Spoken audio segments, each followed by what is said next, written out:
मार मार तो मैदा कारा पत्थर है सरीला है पत्थर है सरीला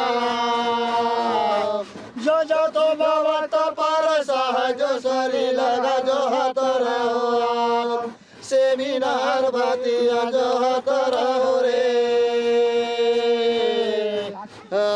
जो हाथ रहो सेमिनार बातिया जो हाथ रहो रे सेमिनार बातिया जो हाथ रहो रे जो हाथ रहो सेमिनार बातिया जो हाथ रहो रे जो हाथ रहो सेमिनार बातिया जो हाथ रहो रे जय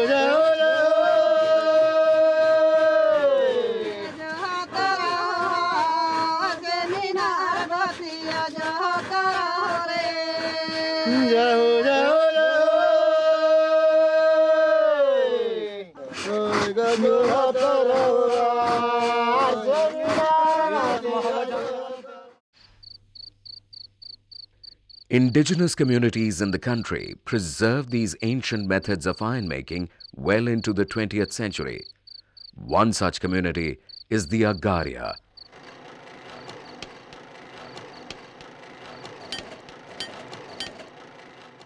According to legend, were born out of fire when Nanga Baiga, a classical hero, worshipped Agyasur, the fire demon. The first Agaria thus born then made 12 pillars of virgin iron and set them at four corners of the world.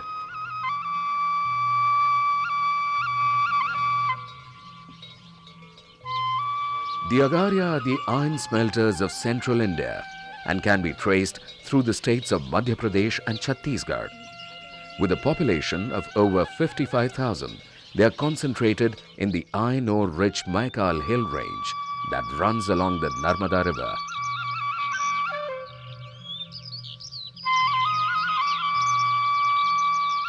The Agaria live in small groups with other neighboring tribes like the Baigas and the Karwas.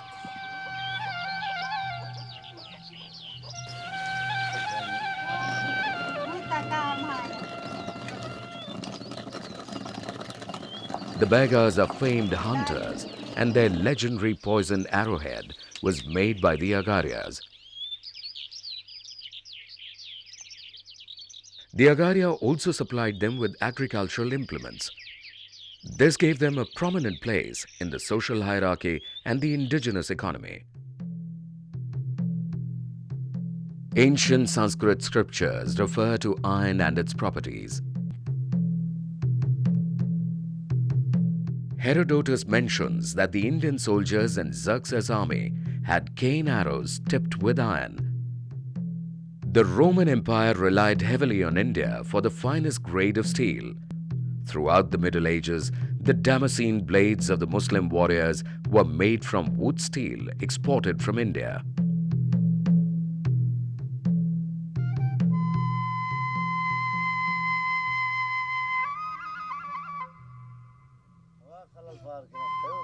Traditionally, the Agaria were the blacksmiths of the Gond kings.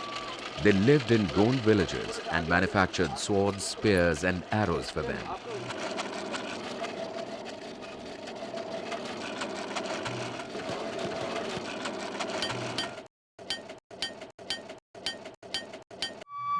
Today, this ancient art of traditional iron smelting is dying out.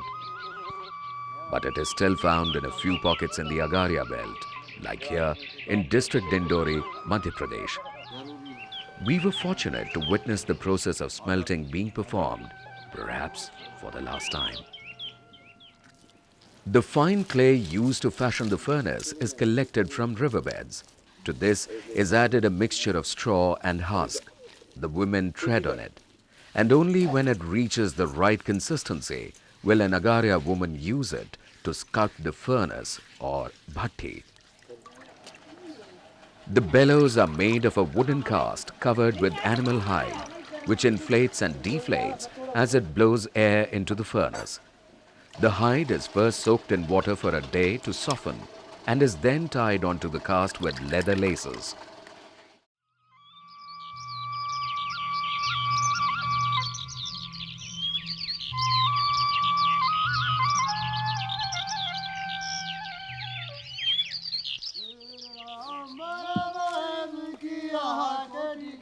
Meanwhile, they set out early to collect the iron ore from the surrounding Maikal hills. Living in close proximity to the iron ore deposits saves time as well as energy.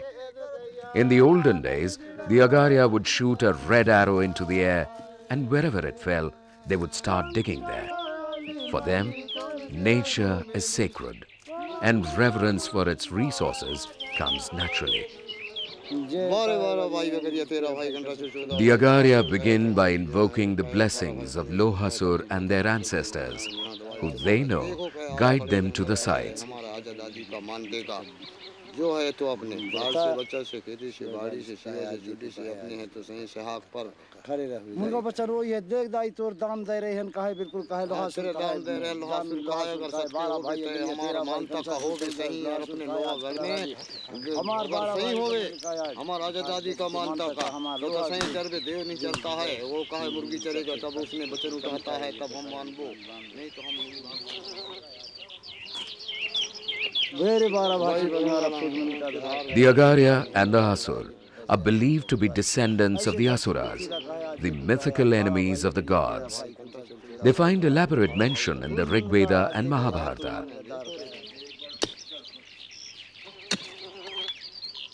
An Agaria can spot a good site just by its color. The iron ore used by them is mainly hematite or magnetite that occurs together with laterite rocks in the form of heavy reddish-brown stones. There is no need for deep digging here, for often the ore is found just on the surface.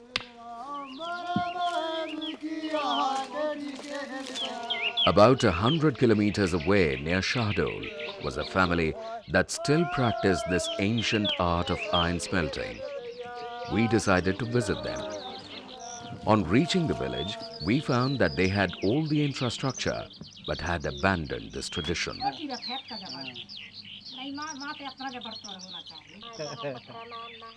The younger generation did not learn the technique because it was time-consuming and labor-intensive.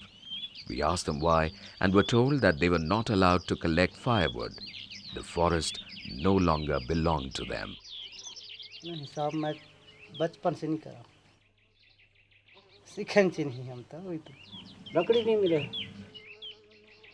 After some persuasion, the old man of the house agreed to show us the process one more time.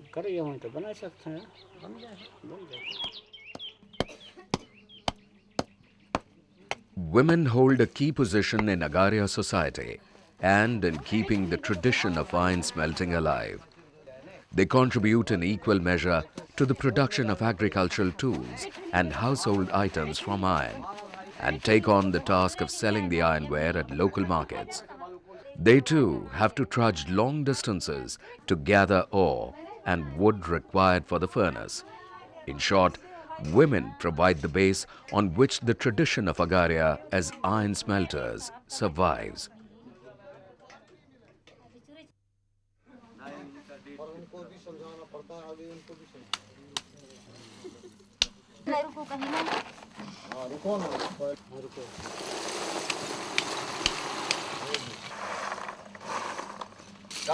The smelting process cannot start before the worship of Lohasur, the iron demon, Agyasur, the fire demon, and Koilasur, the charcoal demon. Even the wind is venerated or the bellows won't work. Various tribal heroes like Agarsai, Sabarsai, Logundi Raja, Jwalamukhi and Karyakor are worshipped as the ancestors.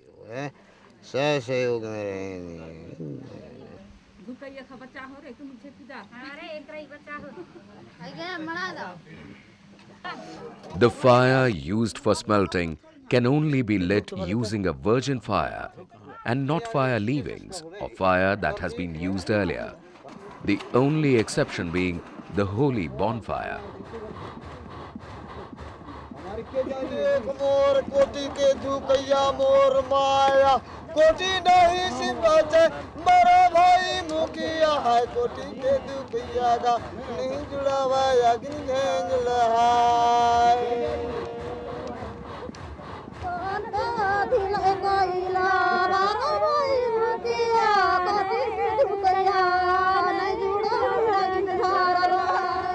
A popular Agaria legend tells of the great war between Logundi Raja and the sun. The sun killed Logundi Raja. His son, Jwalamukhi, avenges his death by devouring the sun, causing solar eclipses. This deeply entrenched enmity with the sun manifests itself as a taboo against working with iron under the sun. Midday iron is always useless and will prove brittle or misshapen. As we found out, one of the reasons for this is that a strong day breeze in this area affects the smelting process.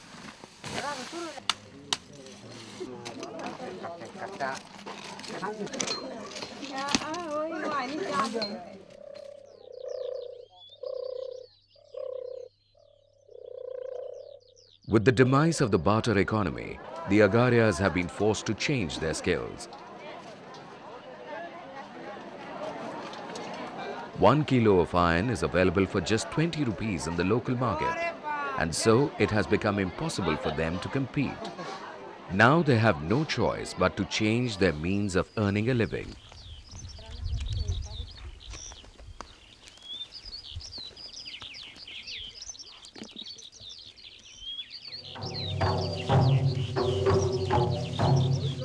When Bhim attacked Lohripur, the legendary city of the Asuras, he caught 6 of the Asur and 6 of the Sabar brothers. He put them into the furnace, stamping on the bellows till the heat consumed them. The other 6 Asur and 6 Sabar brothers escaped into the jungle.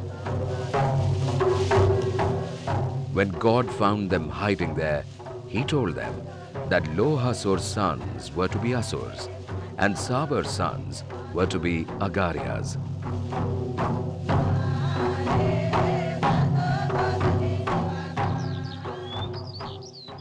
So we went in search of the mythical Asurs on the Latehar plateau.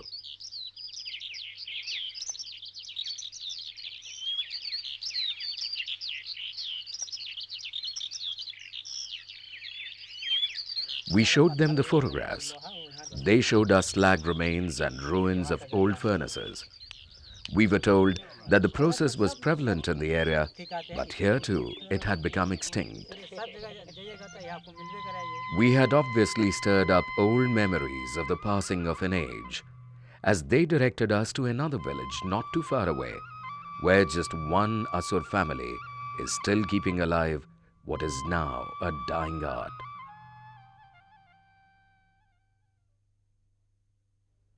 Iron smelting requires good quality charcoal that is usually made by controlled carburization of the sal tree. A pit is dug, the wood put into it and burned.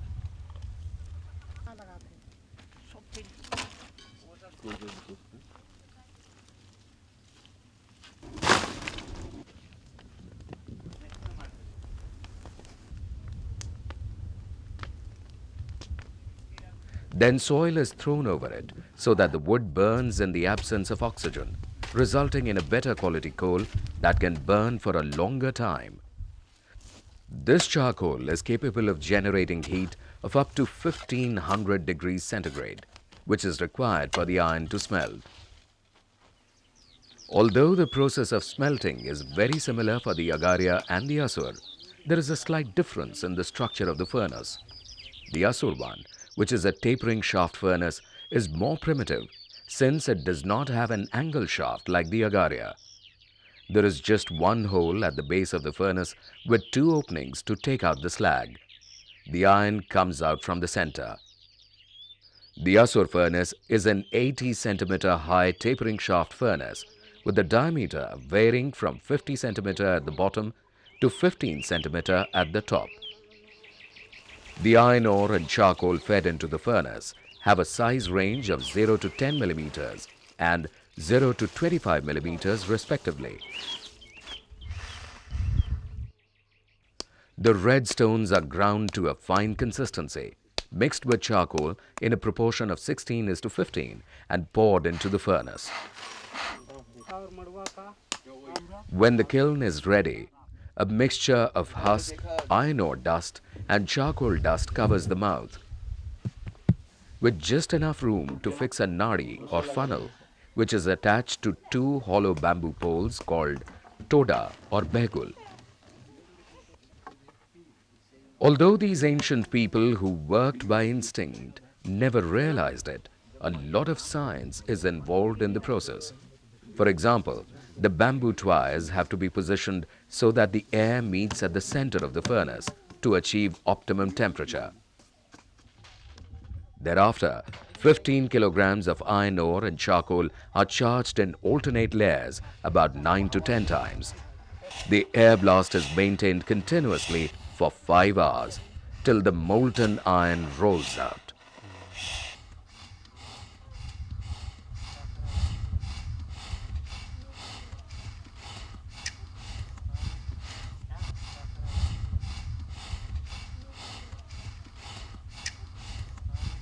What is truly remarkable is that even at a time when knowledge was so limited, the Asurs had an environment-sensitive outlook. In keeping with tradition, they would always ignite the gas which emanated from the top of the furnace. We now know that the gas was carbon monoxide, a poisonous gas.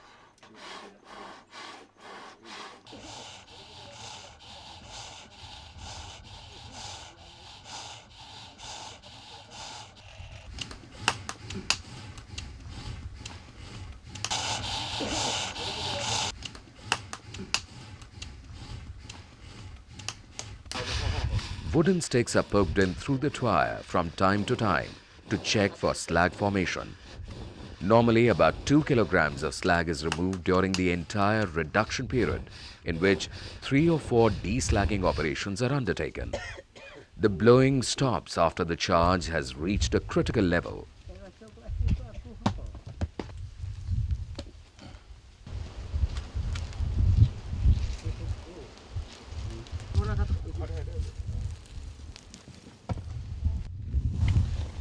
The wall is removed and the sponge iron lump is taken out.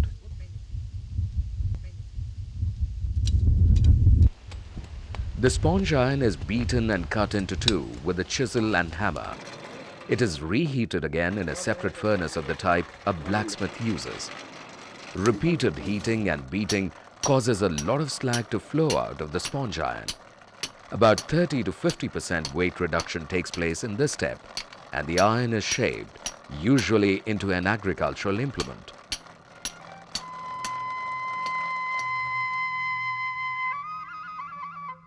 We returned to where our journey had begun. The furnace was dry, the bellows ready, the stones ground.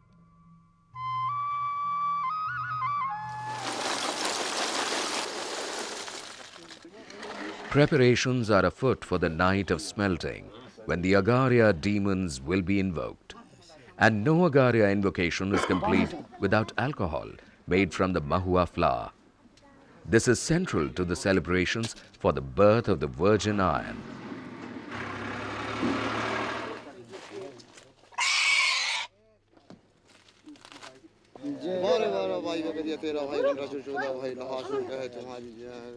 O Mother Agyasur, care for the flame. When the virgin iron is born, I will fall at the feet of all gods. O Lohasur Bhavani, help us. Let the iron come out well. Let it not fail. And in the third year, I will offer you a black pig. मेरे 12 भाषी बंगारा फूल का धार गया him कराई him कराल कहे देखो कैसे आज भी डचू ऐसे ऐसे धरती पृथ्वी ला कहे आज देखो कहे आज 12 भाई अगरिया 13 भाई 14 भाई 18 भाई फूल का आज. As the fire is lit, the air reverberates with sacred prayers. Prayers are offered to Dhukan Mata, the blowing mother, and Pavan Kuwari, the virgin wind. Then the Agaria women begin stepping on the bellows with their nimble feet. Thereafter, the roar of the bellows keeps the Agyasur alive, and the flames dance over the kiln steadily for hours, sometimes the whole night long.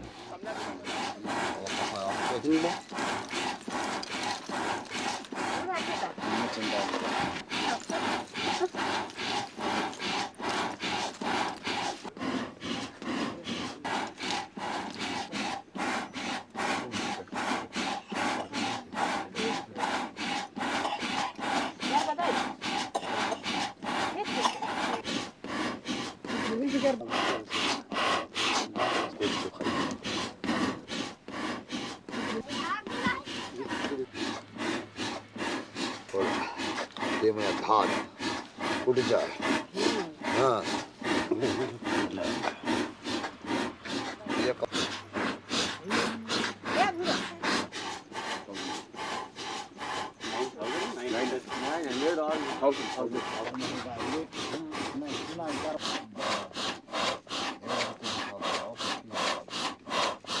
धुआं निकलता ही है वो खाओ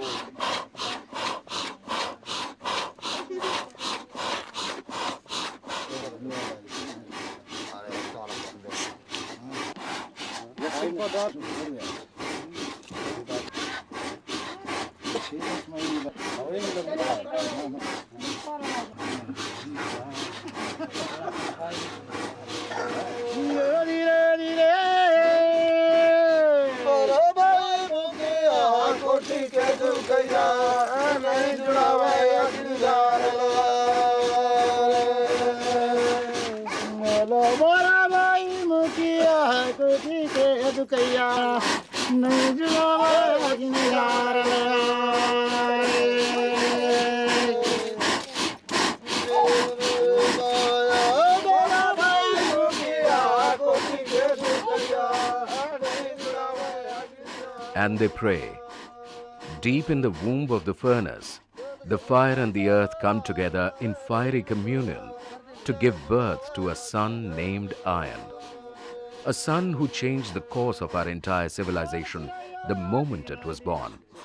As it became a plough in the field, it created the first farmer. As it turned into an axe, it cleared many a forest and gave man a place to build a safe habitat.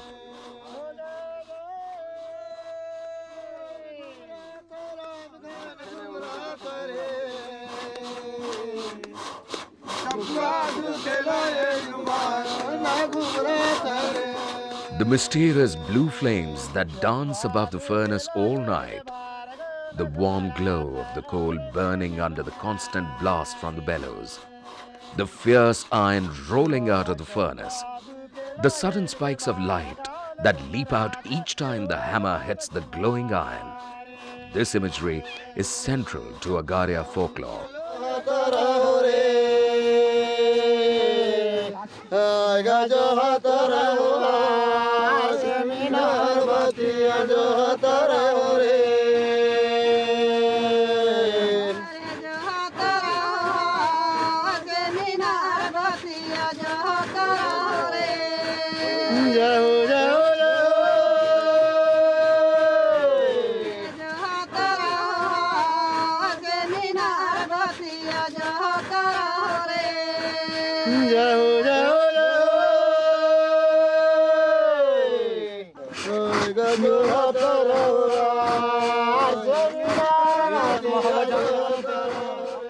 Through the night, the Agaria demons and elements dance together to celebrate the process of creation. The next morning, when the clay coating of the kiln is broken down, the very essence of Mother Earth, the virgin iron, rolls out in the form of a red-hot ball of molten slag and charcoal. And while it is still hot, it is hammered into iron.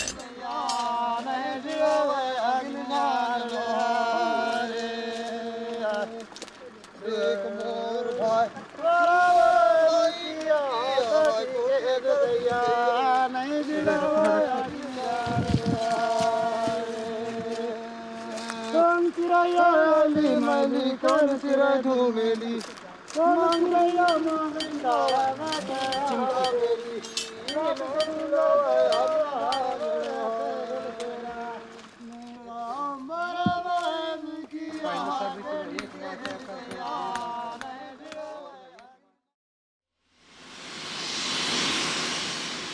invited the Agarias to visit the Bhilai steel plant.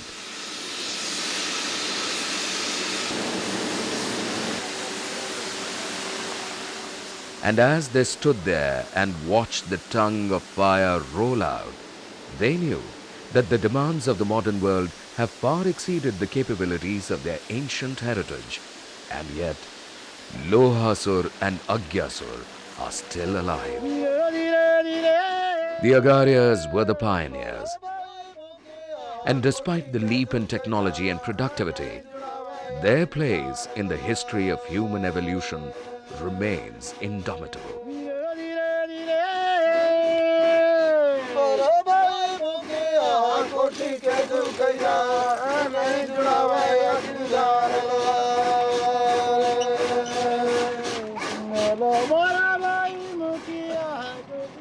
Oh, they will carry you away, and your soul will weep. The hammer says, "Listen, O Agaria, do not make me. Tomorrow or the day after, you will die. And then, who will use me to strike the iron?" Oh, they will carry you away, and your soul will weep. The pig says, "Listen, O Agaria, do not make me. Tomorrow or the day after, you will die, and I shall be used to dig your grave. Oh, they will carry you away, and your soul will weep.